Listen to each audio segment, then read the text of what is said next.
1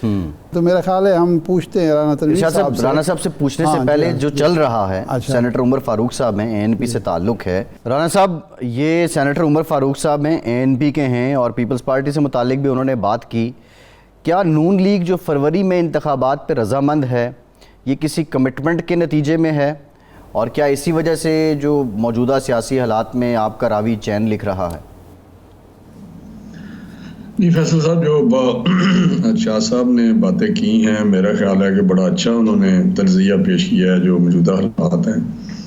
لیکن باقی جو باتیں آپ کہہ رہے ہیں کہ کچھ ANP کے سینیٹر صاحب کی بات آپ نے ان کے کوئی یہ جو بیان ہے سنائے, اور دوسرا جو پیپلز پارٹی کے کچھ یا دوسری کچھ جماعتیں بات کر رہی ہیں, تو میں اس کو اس نظر سے آپ دیکھیں کہ الیکشن کی آمد ہے, اور پولیٹیکل پارٹیز ہیں, انہوں نے سب نے الیکشن لڑنا ہے, کیونکہ اس وقت PTI جو ہے اس کا جو وجود ہے وہ تتر بتر ہوا ہے, یا وہ اس طرح نہیں ایگزسٹ کر رہی جس طرح کہ وہ 9 مئی سے پہلے تھی. تو اب وہ اتنی بڑی تھریٹ, پولیٹیکل تھریٹ نہیں رہی پولیٹیکل پارٹیز کو.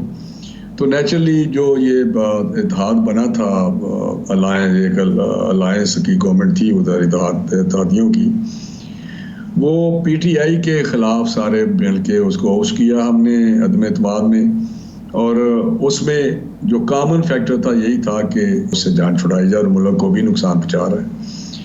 اب کیونکہ وہ اتنا بڑا تھریٹ نہیں رہا, تو نیچرلی ایک لا آف نیچر ہے کہ پھر وہ چیزیں جو اکٹھی ہوتی ہیں ایک خاص پوائنٹ پہ وہ بکھرنا شروع ہوتی ہیں. اور وہ ابھی الیکشن بھی ہیں, اور الیکشن کے مد نظر رکھتے ہوئے اپنا پولیٹیکل مائلیج کے لیے اسٹیٹمنٹیں اور اپنا ایک سٹانس لے رہے ہیں. ہم رانا صاحب معذرت کے ساتھ, یہ تو قابل فہم بات ہے کہ پارٹیز ایک دوسرے کے خلاف ہوں, لیکن ٹارگٹ نون لیگ کو کیا جا رہا ہے. زرداری صاحب نے کہا آج کہ میں نے تو 6 مہینے پہلے کہا تھا شہباز شریف صاحب سے کہ چینی آپ امپورٹ کر لیں, انہوں نے میری بات نہیں مانی, اس کی وجہ سے یہ بحران آ رہا ہے. شازیہ مری بولیں یا کوئی تاج حیدر صاحب بولیں وہ نون لیگ, ANP اگر بولتی ہے وہ نون لیگ کے خلاف, مینگل صاحب بولتے ہیں وہ نون لیگ کے خلاف. نون لیگ کو کیوں ٹارگٹ کیا جا رہا ہے؟ وہ آپس میں تو ایک دوسرے کے خلاف کوئی بات نہیں کرتے. پھر میں کہوں گا کہ یہ بھی ایک قانون قدرت ہے یا فطرت کا ایک نظام ہے کہ جو PTI کے بعد سب سے جو تھریٹ ہے یا سب سے بڑی پولیٹیکل پارٹی ہے یا لوگوں کے دلوں کے قریب پارٹی ہے وہ PMLN ہے. PTI کے بعد رانا صاحب, PTI کے بعد آپ یہ مان رہے ہیں؟ جی. اب اس کی ایک لمبی ہسٹری ہے ڈیلیورنس کی, پرفارمنس کی, PMLN کی خدمت کی. وہ لمبی پھر ٹائم لمبا ہو جائے گا کہ جس طرح انفراسٹرکچر دیا, جس طرح لوگوں کو ان کا ایک دور سنہری دور گنا جاتے ہیں جو پچھلے دور تھے. تو وہ نیچرلی ایک لوگوں کے قریب ہے PTI کے بعد کہ یہ بڑی پارٹی ہے اور اس کو ووٹ ملیں گے, لہٰذا اس کو ہی انہوں نے ٹیک آن کرنا ہے تاکہ آپ سمجھ گئے یہ پولیٹیکل ایک موو ہے ان کی. باقی رہا کہ شہباز صاحب کی پالیسیز کی بات, وہ دیکھیں بندہ وہ ہوتا ہے تھوڑا سا, میں سمجھتا ہوں ایک پرنسپلڈ آدمی جو ایک گورنمنٹ بنی اور وہاں پہ کولیکٹیو ایک رسپانسبلٹی تھی سارے سب کو لینی چاہیے. لیکن مجھے پتہ ہے کہ جتنے PPP کے منسٹر تھے انکلوڈنگ شہری رحمان, شازیہ مری صاحبہ, نوید قمر صاحبہ, بس ہے سارے کے سارے جتنے میں سب کے نام لوں, وہ پریزنگ شہباز صاحب لائک اینی تھنگ. شاید وہ بلاول کی یا بھٹو کی اتنی تعریف نہ کرتے, میں کیا بتا رہا ہوں. اچھا, وہ کہتا ہے جی کہ it to see a prime minister like Shahbaz صاحب. اچھا, تو شہباز صاحب آؤٹ مطلب کلاس کرتے تھے ان کو سارے پرائم منسٹرز کی پرفارمنس کو بقول ہونے کے. جی بہرحال اس کو تو نہیں, یہ رانا صاحب خوشامد کا نتیجہ تھا جو وزیر اعظم صاحب شہباز شریف صاحب اس وقت کے وزیر اعظم اسمبلی میں کھڑے ہو کے پیپلز پارٹی سے نوید قمر مانگ رہے تھے کہ یہ ہمیں دے دیں. نہیں, نوید قمر کا دیکھیں جی بات یہ ہے کہ میں بھی کہوں گا میرا دوست ہے, بڑا پرانا دوست ہے, بڑے ہم اکٹھے رہے ہیں. میں نے اس کی پرفارمنس دیکھی ہے کہ وہ بڑا اسٹڈی کرتا ہے چیزوں کو, اور جو بھی معاملات ایشو ہوتے تھے ان پہ کافی اس کی انپٹ ہوتی تھی اور کنٹریبیوٹ کرتا تھا. میں نے اگلے دن شہباز صاحب سے بات کی تھی کہ کیبنٹ میٹنگ میں ایک دو وزیر ایسے تھے پیپلز پارٹی کے جن پہ وہ کہتے رانا صاحب بالکل یہ بات آپ کی درست ہے. تو یہ بات ایسی نہیں ہے کہ کوئی اس لیے مانگا تھا نوید قمر کو. نوید قمر ایک محنتی آدمی ہے اور اس پہ وہ کام کرتا رہا اس میں, اور پارلیمنٹیرین اچھا پارلیمنٹیرین ہے. تو یہ جو باتیں ہو رہی ہیں میں سمجھتا ہوں اس طرح مناسب نہیں. بلیم گیم اب میں کہوں کہ جی چینی کی بات ہے, بھائی اگر آپ کہتے تھے کہ جی زرداری صاحب آپ نے کہا تھا, مجھے تو نہیں پتا, یہ تو شہباز صاحب بتا سکتے ہیں کہا تھا یا نہیں کہا تھا, وہ کاؤنٹر شروع ہو جائے گا, کاؤنٹر ایلیگیشنز. لیکن بات یہ ہے کہ کیا نوید قمر کے پاس تو کامرس ان کے پاس تھی, تجارت کی منسٹری, موو جہاں سے ہوئی سمری. آپ کو پتا ہے سمری کا تو یہ ہوتا ہے کہ minister authorize to move this summary, اور ہم پڑھتے ہیں اس کے سائن کرتے ہیں, ہر چیز پہ ہمارے منسٹرز کے سائن ہوتے ہیں جب سمری جانے سے پہلے. تو وہ ECC میں گئی اور ECC میں جب منسٹر اس کو پیش کرتا ہے تو وہاں پہ اس کا کیس اپنا ایکسپلین بھی کرتا ہے اور کنونسنگلی کرتا ہے کہ یہ اس وقت صورتحال ہے. اس میں یہی بات ہوتی تھی کہ سرپلس ہے چینی تو اس کو ایکسپورٹ کرنے کی اجازت دی جائے. نیچرلی ہمارے پاس ایک قسم کا اسکیرسٹی سمجھ لیں یا ایک ہمیں ڈالرز کی جو کمی تھی وہ تھی, اور ایکسپورٹ ہم چاہتے ہیں کہ ایکسپورٹ ہو تاکہ ڈالر کا انفلو جو ہے ذرا تھوڑا بڑھ جائے. تو یہ اس کے تحت اگر اس کو ایکسپورٹ کیا ان کے کہنے پہ, ان کی سمری کے مطابق سرپلس ہے. لیکن آج بھی میں سمجھتا ہوں اگر آج بھی چیزوں کو اصل میں کوئی چیز کو اس گہرائی سے نہیں دیکھتے.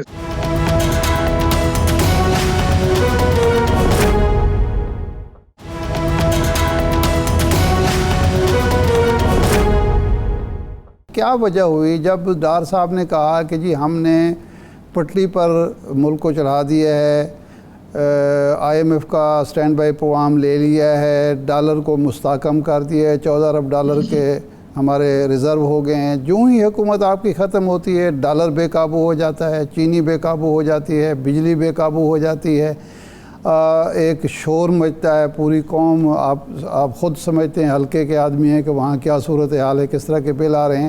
تو یہ جو حکومت آئی ہے یہ اس کی نااہلی ہے یا جو آپ نے کچھ روکا ہوا تھا کہ اگلی حکومت بھگتے گی اس کا نتیجہ ہے, اس پالیسی کا نتیجہ ہے؟ نہیں, ہم نے شاہ صاحب کبھی بھی کارپیٹ کے نیچے نہیں چیزوں کو ڈالا.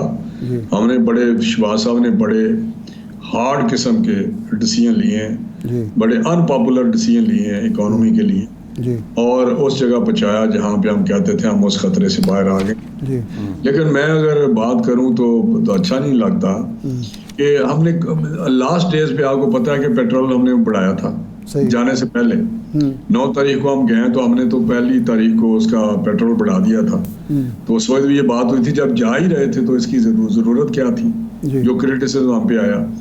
لیکن ہم نے کبھی بھی جو ڈیسیژن لینے تھے وہ ڈیسیژن لیتے رہے, اور ڈار صاحب نے کوئی ان کی مینجمنٹ بہت بہتر تھی. یہ دیکھیں جی بات کرنی چاہیے, کوئی اپریسیشن دینی چاہیے جس بندے کو تو ملنی چاہیے. اب جو کیئر ٹیکر ہے, میں اس سیٹ اپ کے خلاف ہوں. اس آرٹیکل جن لوگوں نے یہ آئین میں ڈالی ہوئی چیزیں, میں ان کو میں کچھ نہیں کہہ سکتا کہ اس وقت میں لفظ استعمال کرتا ہوں, بار بار کہہ رہا ہوں, یہ فریکچرڈ کانسٹیٹیوشن ہے. گئے بگئے ایسی امینڈمنٹس آئی ہیں جو امینڈمنٹس ایک دوسرے کے ساتھ ربط نہیں ہے. لیٹ سے کہ جب پروونشل اسمبلی ڈیزالو ہوئی تو ان کا یہ نہیں سمجھ آ رہی تھی کہ کیا ایک دن پہ الیکشن جنرل الیکشن ہونے ہیں اور کیئر ٹیکرز کے تحت, یا اس پیس میل میں ہونے ہیں. اور ابھی بھی 90 کا اور یہ سینسس والا مسئلہ شروع ہوا ہے. تو میں سمجھتا ہوں ان چیزوں کا سلوشن جو کانسٹیٹیوشن میکر تھے ان کو دینا چاہیے تھا. وزڈم تو یہ ہوتی ہے. اب کیئر ٹیکر کا دیکھیں, دنیا میں کون سا ملک ہے جو بنگلہ دیش میں تھا وہاں ختم ہوگی جہاں کیئر ٹیکر ہوتے ہیں. اللہ کے واسطے یہ کیئر ٹیکر تو ہم لائے کہ ہم اس قابل نہیں ہیں کہ نیوٹرل اور فیئر اینڈ فری الیکشن کرا سکیں. کیبنٹ اگر وہی پرانی کنٹینیو کرے تو. لیکن ہوا کیا, کون سا الیکشن ہے جو کیئر ٹیکر کے تحت فیئر اینڈ فری ہوا ہے؟ مجھے بتائیں. 2018 کے ہوئے. تو جب کیئر ٹیکر آ کے زیادہ الیکشن کو مینیپولیٹ کرتے ہیں تو وہ کیبنٹ ہی اگر کنٹینیو کرے لائک ادر کنٹریز, اور وہ کیئر ٹیکر میں چلی جائے, ڈے ٹو ڈے پہ چلی جائے, کانسٹیٹیوشن میں یہ لکھا ہوتا ہے, اور الیکشن کمیشن اپنا کام کرے. انڈیا میں ہے برطانیہ میں ہے, ساری دنیا میں ہے, اور ایون سٹنگ پرائم منسٹر بھی ہارتے ہیں. امریکہ کا پریزیڈنٹ ہارتا ہے, سٹنگ پرائم منسٹر ہارتے ہیں دنیا میں. تو میں سمجھتا ہوں کہ یہ ہم عجیب و غریب منطق لے آئے کہ ہماری قوم میں ہے ہی نہیں سکت, یہ تو اپنی داڑھی کسی اور کیا. نہیں سر نہیں, لیکن یہ سارا کچھ سیاست دانوں نے, سیاسی حکومتوں نے خود کیا ہے نا, کیئر ٹیکر کا تصور دیکھیں نا, خود کیا ہے. اگر یہ فیئر اینڈ فری الیکشن خود کرا دیں تو اس کے بعد تو کسی کو اعتراض نہیں ہوگا کہ نہیں جی نگران حکومت آئے. دیکھیں نا, آپ جاتے جاتے آپ نے کئی 100 ارب کے ترقیاتی فنڈز دے دیے جانے والے ایم این ایز کو, سینیٹرز کو, ایم پی ایز کو. تو وہ تو ظاہر بات ہے اس کی وجہ سے لوگوں کو شور مچانے کے یہ جا رہے ہیں, اور یہ فنڈز اس لیے دے رہے ہیں کہ وہ الیکشن لڑ سکیں, الیکشن کو مینوپولیٹ کر سکیں. نہیں اچھا سب چیزوں کو کسی اینگل سے دیکھا جاتا ہے. یہاں ہماری قوم میں بہت ذرا کرٹک, ایک بائی نیچر ہم کرٹک ہیں, لیکن میں بتاؤں جب یہ گورنمنٹ آئی ہے, پہلے تو میں اس کا جواب دے دوں کہ فیئر اینڈ فری الیکشن آپ مجھے بتائیں جب پی ٹی اے کی گورنمنٹ فیڈرل لیول پہ تھی اور پروونشل لیول پہ بھی تھی, جب 2018 کے بعد کے پی کے میں الیکشن ہوئے وہ ہارے, دونوں اوپر نیچے ان کی حکومتیں تھیں. یہاں حمزہ صاحب کے ٹائم پہ اوپر بھی ہماری گورنمنٹ تھی, نیچے بھی تھی, ہم سارے ایم پی اے کی سیٹیں ہار گئے. یہ خدا کے لیے اس کنسیپٹ کو کلیئر کریں کہ کوئی مینیپولیٹ کرتا ہے. رہا فنڈ والا مسئلہ, جب ہماری گورنمنٹ آئی ہے 16 مہینے کی, تو اس وقت سارے ایم این ایز کہہ رہے تھے کہ جی ہم تباہ ہو گئے ہیں 4 سال, کیونکہ لوکل گورنمنٹ سسٹم ادھر ہے نہیں ہے, کوئی اسٹرانگ وہاں گلیاں نالیاں وہ بنائیں. ہم پہ پریشر ہے, لوگ کہتے ہیں آپ کی حکومت آ گئی ہے, آپ ہمیں آپ گلی نالی وغیرہ کر کے دیں. تو اس سال پہلے سال انہوں نے 50 کروڑ روپیہ دیا, کہ کیونکہ آج کل مہنگائی اتنی زیادہ تھی کہ وہ کہتے جی ہو نہیں سکتا. وہ چیک کروائیں نا سارے لوگوں کے, جو ابھی دوسری آئی ہے یہ جو باتیں کر رہے ہیں جی 1-1 بلین کا دے دیا. میں نے جگنو موسن کا بھی سنا ہے, خدا کے لیے کیا باتیں کرتے ہیں. 25 کروڑ نیکسٹ فائنانشل ایئر میں ملا. ابھی وہ 75 کی بات ہے, لیکن یہ ملا ہے 2 سالوں کے درمیان. تو یہ میں سمجھتا ہوں کہ لوگوں کو جہاں دوسری ضروریات ہیں یہ بھی ضروری ہے. کسی کے گلی کے آگے 1-1 فٹ پانی کھڑا ہوا ہے اور وہاں کچھ ہو ہی نہیں رہا, اور M N A M P A جو ہیں وہ بے بسی کا عالم ہے اور گالیاں کھا رہے ہیں. تو میں سمجھتا ہوں یہ ماہرین معیشت کہتے ہیں کہ یہی پیسے اگر آپ بجلی کے پیداوار پہ لگا دیتے, ڈیم فنڈز میں دے دیتے, تو شاید عوام اس طرح چیخ پکار نہ کر رہے ہوتے. یہ بڑا آسان بات ہے کہ جی یہ پیسے ادھر دے دیتے, یہ ادھر دیتے. میں آپ کو بتاؤں, ماہرین معاشیات ان کو کہیں آپ کو آ جا کے یہی ملا ہے خالص کا. انہوں نے جو اتنے سال 75 ایئرس یہ اکانومسٹ جو ہمارے ہیں, مجھے بچائیں شعیب سے لے کے کہاں سے, ورلڈ بینک سے آتے رہے, آئی ایم ایف سے باتیں رہے, آج بھی بیٹھے ہوئے ہیں, ٹی وی پہ بیٹھ جاتے ہیں اور باتیں شروع کر دیتے ہیں کہ جی جیسے سمجھتا ہے کہ سلوشن ان کے پاس ہی ہے. کون سا بندہ ہے جو اکنامک ایڈوائزری کونسل میں نہیں رہا؟ کون سا بندہ ہے جو منسٹر گئے بغیر پروونشل یا نہیں رہا؟ سلمان شاہ صاحب نہیں رہے, میں نام لینا شروع کر دیتا ہوں. کیا حفیظ صاحب نہیں رہے, رانا صاحب وہ باتیں اپنی جگہ ہیں, صاحب نہیں رہے کیا, لیکن it's a long list. Rana صاحب پلیز آپ جب تک ہم اپنا کنسپٹ کلیئر نہیں کریں گے, جب تک ہم اپنی چیزوں کو درست نہیں کریں گے, معاملہ کیا. اچھا رانا صاحب معاملہ یہ ہے, ریفارمز آنی چاہیے. معاملہ یہ ہے گورننس بہتر کرنی چاہیے, بیوروکریٹک معاملات کو درست میں کرنا چاہیے, ایک انویسٹمنٹ اور فرینڈلی ماحول بنانا چاہیے. تو یہ چیزیں جب تک ہم نہیں کریں گے, چوری چکاری کو بند کریں ہم, یہ میں اب اس پہ کیا آپ کو روشنی ڈالوں کہ آپ بیٹھ جاتے ہیں ٹی وی پہ اور 10 سولوشن پیش کرتے ہیں شام سے لے کے رات تک. اچھا رانا صاحب سوال یہ ہے, رانا صاحب دیکھیں اس وقت رانا صاحب آپ رانا صاحب اب مجھے بتائیں یہ کیئر ٹیکر تو ٹیکنوکریٹس ہیں نا, کرے نا. رانا صاحب سوال یہی ہے, لیکن آپ بھی تو ریاست بچانے آئے تھے. آپ نے جواب ہی نہیں دیا. میں نے کہا تھا کہ یہ جو کچھ اس وقت ہوا ہے پچھلے 18 دن میں یا 20 دن میں, یہ ان کی نااہلی ہے یا آپ کی جو ریاست بچائی تھی اس کے حالات؟ میں نے جواب دیا, لیکن میرے خیال شاید آپ اس قسم کا جواب سننا چاہتے ہیں. میں نے کہا کہ یہ کیئر ٹیکر کا کنسیپٹ ہی غلط ہے. اچھا ٹھیک ہے, میرا خیال یہ کافی ہے. لیکن رانا صاحب عمر فاروق صاحب نے یہ کہا ہے کہ شہباز شریف صاحب نے انوار الحق کاکڑ صاحب کو فائنلائز تب کیا ان کے نام پہ دستخط تب کیے جب انہوں نے یہ کمٹمنٹ لے لی شہباز شریف صاحب نے کہ اگلی حکومت نون لیگ کی ہوگی، اور اسی سلسلے میں اب آپ سکھ چین سے بیٹھے ہوئے ہیں. کیا کمٹمنٹ ہے جو شروع میں ہم بات کرنا چاہ رہے تھے؟ فیصل صاحب جتنی منہ اتنی باتیں. میری بات سنیں، 2018 میں جس طرح کے الیکشن ہوئے، اب مجھے بچائیں 2017 میں اقامہ پہ لائف ڈسکوالیفائی کر دیا گیا ہمارے قائد میاں نواز شریف صاحب کو. ایک چلتا ترقی کرتا خوشحال پاکستان تباہ کر دیا. چھوڑیں اس بات کو بھی. 2018 میں پھر الیکٹیبلز لائے، پھر جو میرا بہت قسم نیکڈ دھاندلی پہلی دفعہ میں نے دیکھی ہے. نیکڈ دھاندلی پہلے تو ہوتی نا انویزیبل مینیپولیشن، یہ تھا جو ہوا. اور پنجاب میں پھر بھی مسلم لیگ نون جیت گئی. یہ لوگ ووٹ دیتے ہیں، بکسے نہ بھریں آپ. اب وہ زمانہ نہیں ہے کہ کسی کو جتا دیں، کسی کو ہرا دیں، کسی کو گورنمنٹ دے دیں. یہ کیئر ٹیکر کو تو بنا میں نہیں کہہ سکتا، لیکن آپ مجھے یہ بتائیں الیکشن ہوگا، لوگ ہمارا تو نعرہ یہی ہے کہ ووٹ کو عزت دو. جس کو ووٹ ڈالا جائے اسی کا ووٹ گنا جائے، اسی کا باہر نکلے بکسے سے. تو ہم کس طرح کہہ سکتے ہیں؟ ہم تو یہ چاہتے ہی نہیں ہے کہ کوئی ایسا الیکشن ہو جیسے ہمیں الیکٹ کروایا جائے، ہمیں ووٹ ڈلوایا جائے. جی بالکل ٹھیک. کوئی ہوگی کوئی، مجھے نہیں سمجھ آ رہی کہ یہ کس طرح بات ہو رہی ہے کہ جی آپ کو نون کو گورنمنٹ دے دی جائے گی. اگر اس طرح گورنمنٹیں ملتی تو پھر بھی عمران خان کی کولیشن گورنمنٹ بنی، پنجاب میں بھی بنی، فیڈرل گورنمنٹ بھی ملا کے بنائے انہوں نے، لوگوں کو کہا کہ ان کے ساتھ ملیں. جی مطلب اس طرح نہیں ہوتے الیکشن جس طرح یہ کہہ رہے ہیں. جی ٹھیک ہے، بالکل ٹھیک ہے. رانا صاحب بہت شکریہ آپ کا. رانا تنویر صاحب ہمارے ساتھ موجود تھے. ایک بریک کے بعد بات کریں گے. لوگ ووٹ دیتے ہیں لیکن جو لوگوں کے معاشی حالات ہیں اس میں لوگوں کے پاس آپشن کیا ہے، یہ بھی تو ایک سوال ہے. بریک کے بعد بات کرتے ہیں.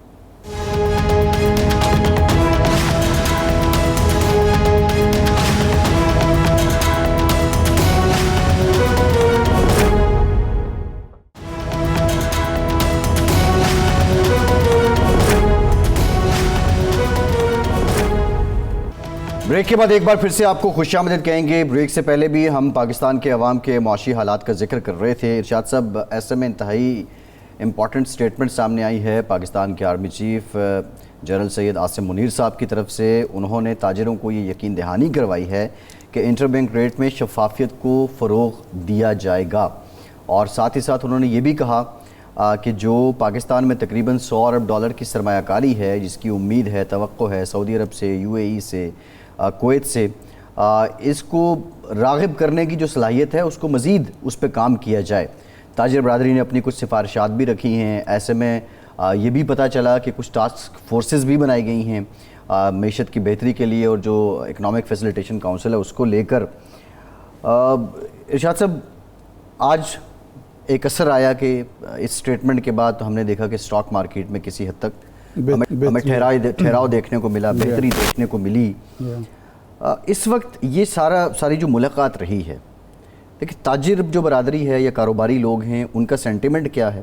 زمینی حقائق آپ کے سامنے ہیں، اور یہ کتنی بڑی تشفی یا تسلی ہوگی ان کے لیے آرمی چیف کا یہ سٹیٹمنٹ اور یہ یقین دہانی؟ دیکھیں، پہلی بات تو یہ ہے کہ یہ لمحہ فکری ہے ہمارے سیاستدانوں کے لیے اور موجودہ حکومت کے لیے کہ جو کام ان کے کرنے کا ہے، جو انہیں کرنا چاہیے تھا، اور اعتماد بھی اسٹاک ایکسچینج کو اس بنیاد پر آ رہا ہے کہ جی چونکہ یہ بات ہوئی ہے تو اس لیے اب اسٹاک ایکسچینج بہتر ہوئے، 400 پوائنٹ کی بڑھوتری ہوئی ہے، یہ مناسب بات ہے. لیکن پرابلم یہ ہے کہ ہمارے ہاں جو ہوا ہے، ہم مارشل لاء کو بہت برا بھلا کہتے ہیں، کہنا بھی چاہیے. آئین کو توڑنا، ملک میں فوجی آمریت قائم کرنا غلط بات ہے. لیکن ہوتا یہ ہے کہ ہمارے سیاستدان ان کو تو چھوڑیں کہ مارشل لاء کے دور میں جو پالیسیاں ہوتی ہیں ان کا تو تسلسل وہ نہیں ہونے دیتے، نہ ہونے دیں. آپس میں تو کم از کم یہ طے کر لیں کہ ایک حکومت جو ایک قومی بہتری کی پالیسی بنائے گی، اگلی حکومت اس کو تو جاری رکھے. صرف اس لیے صحت کارڈ کو ختم کر دینا کہ یہ پچھلی حکومت کا بنایا ہوا تھا تو ظلم ہے نا، عوام کے ساتھ زیادتی ہے. اسی طرح کوئی بھی اور ایک سکیم ہے بے نظیر انکم سپورٹ سکیم، وہ پیپلز پارٹی نے شروع کی، مسلم لیگ نون نے جاری رکھی،